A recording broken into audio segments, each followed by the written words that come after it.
Welcome to dracaenawines podcast. Our wines plus your moments equals great memories. I'm your host, Lori, and this is a podcast about all things wine. Welcome to this episode of Dracaenawines podcast. We are back to science in this episode, and we are talking about some nasty stuff. Actually, some nasty organisms. Today, we are all about Phylloxera, those nasty little aphids that have caused so much destruction and have had such a major impact on the world of wine. But before we get to these revolting little buggers, can I please ask you to take a moment and scroll down on your phone to leave us a review? Tell us what you think about our podcast and leave us a note on what you would like us to talk about. This is a win-win situation. We get noticed more in iTunes with each new review, and you'll get to hear more of what you want. So let's go. Time to learn about some plant lice.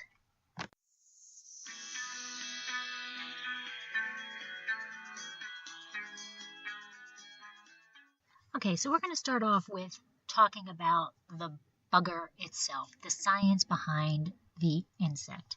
So, Phylloxera vitifoliae are the nightmare of all wineries and vineyard managers. It is better known as Phylloxera, a plant lice. Similar to the lice that humans get, only these guys live on plants. And it is a nasty little insect that's related to aphids. So if you own a garden, you are probably very familiar with aphids. But these little buggers are much more voracious than the aphids that you see in a typical garden. Phylloxera are almost microscopic aphids. They just look nasty. When seen in a vineyard, those vines are in trouble. Sadly, there's not much you can do other than expect the death of your vines. Currently, there is actually no cure known for Phylloxera. Depending on the strain, which is another term for, or the genetic term for a subtype. So think of different types of flues. These insects feed on roots and leaves of the vine. As the Phylloxera feed, they cause damage and leave nodules, along with a secondary fungal infection. This secondary fungal infection leads to the vine having difficulty uptaking nutrients and water. So technically, the Phylloxera are not what kills the vine, but they're the primary cause. So they cause this situation to happen where the vines cannot pick up the nutrients and the water that they need. So that is ultimately why they die, right? So it makes sense. No nutrients, no water equals ultimately death. So it's not a good prognosis. Scientifically speaking, Phylloxera is a complicated organism. It has a life cycle that consists of up to 18 stages with a sexual leaf, root, and winged form. The life cycle, explained very briefly, is male and female eggs are laid on the underside of the grape leaf. These hatch, mate, and die. But before the female dies, she actually lays one special egg, a winter egg, in the trunk of the vine. This egg develops into a leaf form of the aphid and crawls up to the leaves and injects saliva to create the gall. She then asexually deposits eggs into this gall. These eggs hatch and these nymphs move to other leaves or the roots where they create more infections in the root form. They destroy the roots to make the incisions in the roots and secreting a poison that prevents the roots from healing themselves. They deposit more eggs that then give rise to a multitude of other generations. They can move from root to root and neighboring vines through the soil. In autumn, these nymphs hatch and then hibernate in their roots and reemerge in spring when the sap is plentiful. If the weather is humid, they will develop into the winged form. If it's not humid, no wings develop. But whichever form, they are able to start the cycle all over again. And it's actually done asexually, so they don't even need to find a mate. They can reproduce at will, and reproduce they do, and do, and do. With 3 to 5 generations each year, a lot of damage can be done in a short amount of time. So Phylloxera really starts, the history of Phylloxera kind of dates back to being in France. So picture it, mid 1800s in France. The French wine industry is booming. Vines are planted everywhere, and people both in France and other countries love French wine. In order to continue their success, French vineyard managers were looking for new ways to improve their product. American vines were being brought to France like they had been done so many times before. The thought of introducing a pest had never entered anybody's mind. The first official case of phylloxera was recorded in 1863 in a region near the province of Languedoc. The phylloxera themselves were not seen by the people in the vineyards. Instead, they noticed the damage that the louse had caused. Unable to explain it, they compared the damage to tuberculosis, known as consumption in humans. In 1868, a French biologist named Jules-Émile Planchon was walking through the vineyard with some colleagues and actually noticed the plant lice. Finally, in 1870, an American entomologist, somebody who studies insects, Charles Valentine Riley, was able to prove that it was the phylloxera that caused the damage to the vines. This knowledge was met with two viewpoints. Some believed the blight would be over soon, since they now knew what caused it, while others still didn't believe that these tiny insects could be the cause of such massive destruction. Instead, they thought the lice were there because of the blight, as opposed to causing it. To add to the difficulty, remembering the potentially 18-part life cycle of Dracaenawines vitifoliae discussed earlier, it is a very complex organism to study with the varying life cycles, not only dependent on humidity, but it also varies in the US and France. As more and more vines became infected, panic became widespread. I mean, seriously, this is their livelihood, and they're watching it die right in front of their eyes with no way to battle it. Over a 15-year period, over 40% of the grapevines were gone. Wineries shut down, causing a more than 50% reduction of wine being produced. This is the major epoch in California wine history. Okay? At this point, vignerons, the grape growers, decided to leave the area. They needed to support their families, and it wasn't going to happen there. So they packed up and just left. So they chose to leave their lives behind in France and move to Rioja, South America. And some came to California, and they brought their skills with them. By this time, it was widely thought that the insects came to France as passengers on American vines. Previously, because there was no quick way to get the vines to France, the lice died. But with the invention of steamships, the trip was so much faster, the phylloxera were able to survive.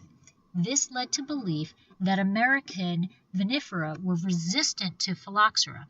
So the vignerons came to California along with their knowledge and grafted grapes on resistant rootstock. This introduced the French varietals into California. So now, California and phylloxera. Okay? When phylloxera hit France in the 1870s, some of the vignerons fled to California, right?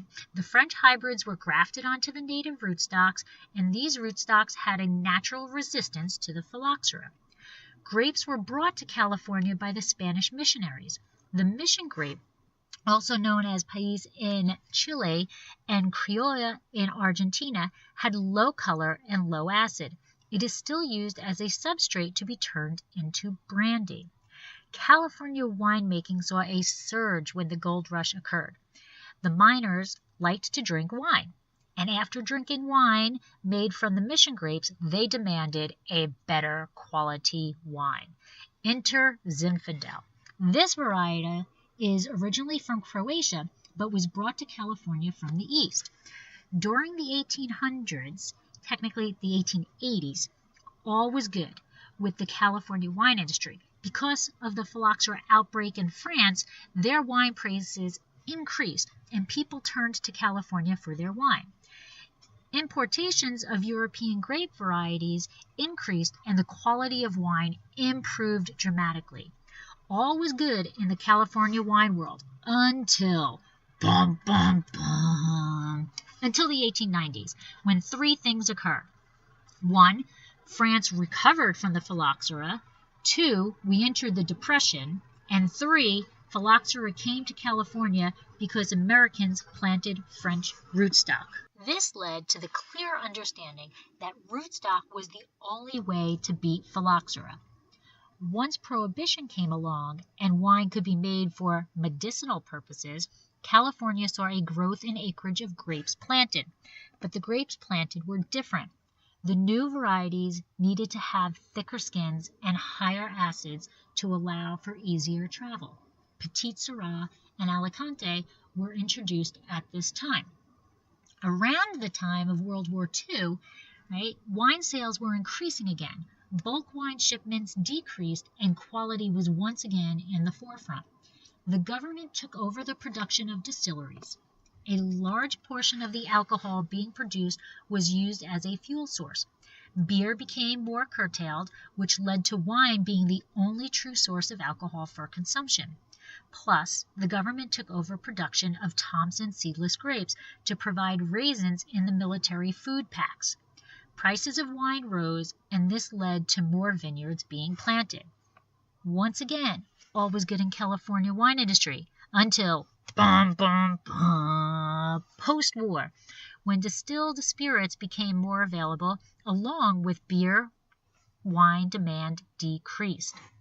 Additionally, post-war technology brought cold sterilization, stainless steel, cold fermentation, and allowed for new white wines.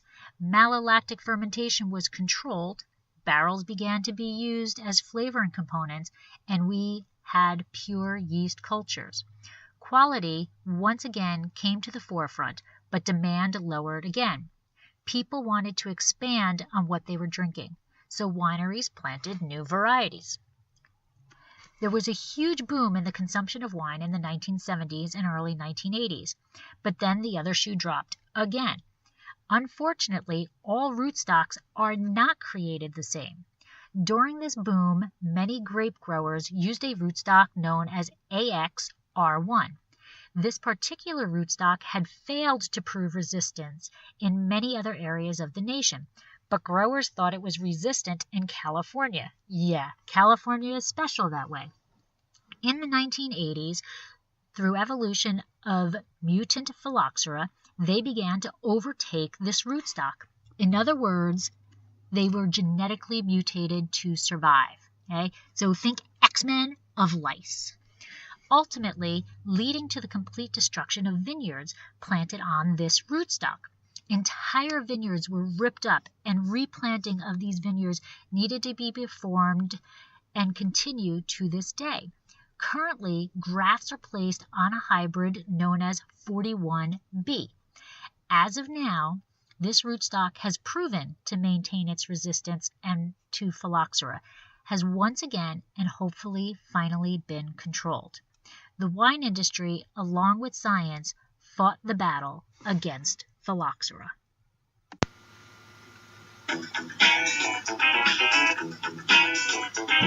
Did you know that Dracaenawines now has a wine club? We named it the Chalk Club.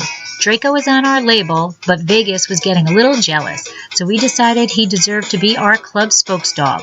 In Las Vegas, betting chalk means that you are betting on all of the favorites. We are betting that we are one of your favorite wineries, so we thought the name was apropos. The club is simple, yet a bit different than most. When you wager on us, we will ship you 3 bottles of wine twice a year, once in April and once in September. You can choose all red or mix of red and rosé. You immediately receive 15% off of all your wine purchases throughout the year, but what makes our club stand out is the progressive discount. Let your club membership ride into the next year. Your discount increases. Each year you parlay your membership, you receive an additional 5% off up to a planned maximum of 25%. Your club shipments are discounted to a flat $15, plus we'll cover your club shipping cost for your second shipment.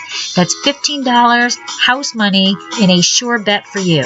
So please head to our website, dracaenawines.com, and find out all of the benefits of joining the Chalk Club and how to sign up. We've stacked the odds so that you can get our award-winning wines without breaking the bank. Thanks for listening to Dracaenawines podcast. If you have suggestions on what topics you would like us to discuss, please reach out to us on social media. You can find us on Twitter, Instagram, Pinterest, YouTube, Facebook, Snapchat, Google, and Periscope as @Dracaenawines. I am also on LinkedIn as Lori Hoyt Budd, or email us at dracaenawines.com. If you enjoyed our podcast, please subscribe and leave us a review on your favorite podcast catcher to help others find us more easily. We are found on all of your favorite aggregators. To subscribe easily to iTunes, go to bit.ly/Dracaena podcast. That's bit.ly/Dracaena podcast. And that's a capital D for Dracaena and capital P for podcast. Please check out our award-winning wines and find out about our wine club at dracaenawines.com. And remember to always pursue your passion. Sláinte!